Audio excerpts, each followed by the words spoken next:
હર હર મહાદેવ ખેડૂત મિત્રો, આજે મેં એક નવા વિડીયોની સાથે આવી ગયો છું। મેં વાત કરવા માંગીશ કે ગઈકાલે જે ડ્રીપ લાંબી કરી હતી એ સારી રીતે એનું કામ પૂરું થઈ ગયું હતું, કોઈ જ પ્રોબ્લેમ નહોતો આવ્યો। ખાલી પ્રોબ્લેમ ત્યાં જ આવ્યો હતો કે સવારે જે મોટર ચાલુ કરી હતી ત્યારે કેમ કે પાણીનું પ્રેશર વધારે હતું, જેથી પાઇપ છટકી જતી હતી સાંધામાંથી।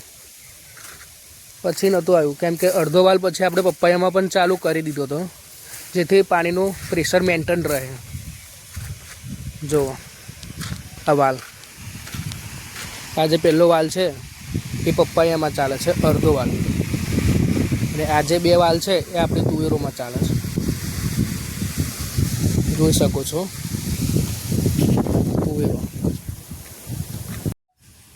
અને તમે આ તુવેર જોઈ શકો છો કે કેવી રીતે પાણી તુવેરને મળી રહે છે। જુઓ,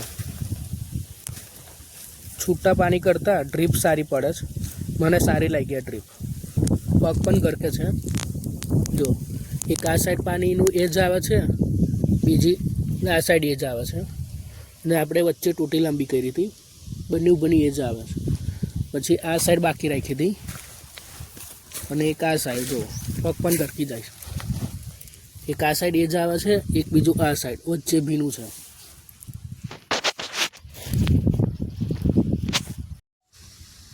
જો ખેડૂત મિત્રો, કેટલી સરસ આપણી તુવેર છે, કોઈ જન્મે રોગ નથી, તંદુરસ્ત છે, અને પવન સાથે કેટલી મસ્તન લહેરાઈ છે તુવેર। ચાલો તાર દોસ્તો, હવે બીજા વિડીયોમાં મુલાકાત લેશું, ત્યાં લગી હું રજા લઉં। જય શ્રી કૃષ્ણ, જય બોલે।